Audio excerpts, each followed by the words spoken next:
ഇന്നത്തെ നമ്മുടെ കാഴ്ചകൾ ഒരു പ്രഭാതത്തിലേതാണ്. ഇന്നലെ തുലാമഴ നല്ലവണ്ണം പെയ്തിരുന്നു.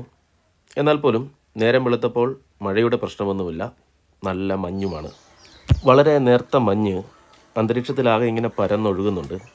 അതിലേക്ക് സൂര്യപ്രകാശം അരിച്ചിറങ്ങുന്നത് ഈ പ്രഭാതത്തെ വളരെ മനോഹരമാക്കുന്നു. സുന്ദരമായ ഈ പ്രഭാതത്തിലെ കാഴ്ചകൾക്കൊപ്പം ഒരു കൊച്ചു മീൻപിടുത്തവും കൂടിയായാലോ. ഇതാണ് സ്പൈഡർ ചൂണ്ട. ഇതിലാണ് നമ്മൾ മീൻ പിടിക്കുന്നത്.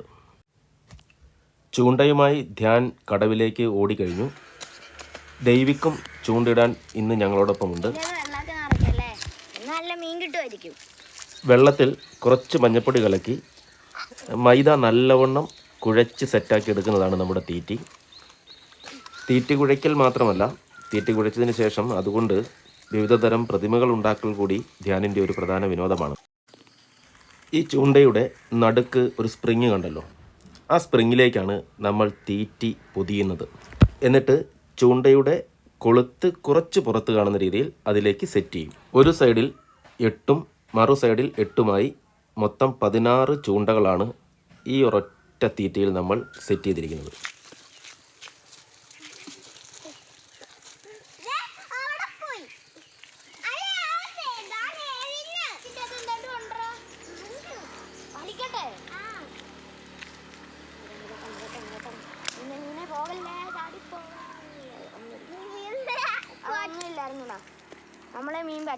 ധ്യാനും ദൈവിക്കും എൻ്റെ സഹോദരൻ്റെ കുട്ടികളാണ്.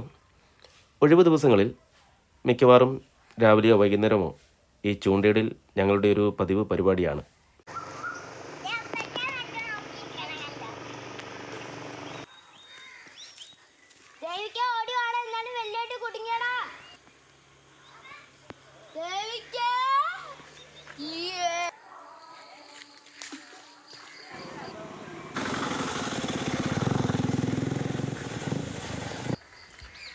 ഇന്ന് ഒരു മീൻ ഭാഗ്യമുള്ള ദിവസമാണ് എന്ന് തോന്നുന്നില്ല. നേരം കുറേയായി, ഇതുവരെ ഞങ്ങൾക്ക് മീനൊന്നും കിട്ടിയിട്ടില്ല.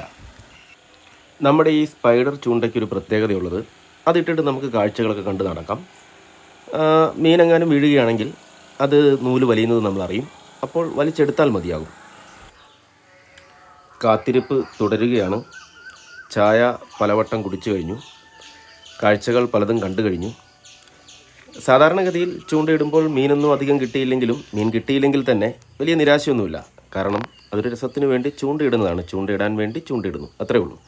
പക്ഷേ ഇന്ന് നമ്മളൊരു വീഡിയോ ഒക്കെ എടുക്കാൻ തീരുമാനിച്ച സ്ഥിതിക്ക് ഒരു മീൻ കിട്ടാതെ നിർത്താൻ പറ്റത്തില്ലല്ലോ. അതാണിപ്പോൾ പ്രശ്നം. ചൂണ്ടയിടയിൽ ഒരു വീഡിയോ ആക്കുക എന്നുള്ള ആശയം ധ്യാനിൻ്റെ ആയിരുന്നു. അതുകൊണ്ട് ധ്യാനിനിപ്പോൾ പോകാനും മേല. ദേവിക്ക് ഇതിനോടാകെ ഒരു 3-4 തവണ പോയി വന്നു. എന്തായാലും ഒരു മീൻ നമുക്ക് കിട്ടാതിരിക്കില്ല. കടവും തോടുമൊക്കെ വിട്ട് മുറ്റത്തേക്ക് ഇറങ്ങി. കാത്തിരിപ്പിൻ്റെ വിരസതയൊക്കെ ഒന്ന് മാറണമല്ലോ.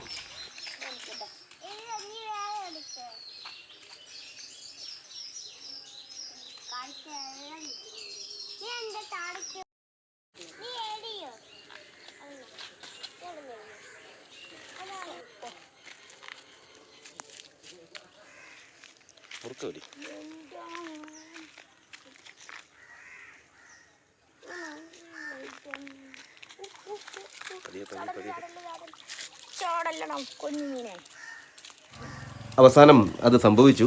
ചെറുതാണെങ്കിലും ഒരു മീൻ കിട്ടി. ശരിക്കും ഞങ്ങൾ പ്രതീക്ഷിച്ചത് ഇതുപോലെ ഒരു ചെറിയ മീനായിരുന്നില്ല, ഇതുപോലുള്ള വലിയ മീനുകളൊക്കെ ആയിരുന്നു. സാരമില്ല, ഇനി ഇതുപോലുള്ള വലിയ മീനുകൾ പിടിച്ച് ഞങ്ങൾ വരാം. സമയം അതെത്ര മാത്രം എന്നുള്ളതല്ല, എത്ര മാത്രം നമ്മളത് ആസ്വദിച്ചു എന്നുള്ളതാണ്. അത്തരം ആസ്വദിക്കാൻ കഴിയുന്ന സമയങ്ങളിലൂടെയുള്ള യാത്രയാണ് വൈറ്റ് പേപ്പർ എന്ന നമ്മുടെ ഈ ചാനൽ. മുഴുവൻ കൂട്ടുകാർക്കും വൈറ്റ് പേപ്പറിലേക്ക് സ്വാഗതം.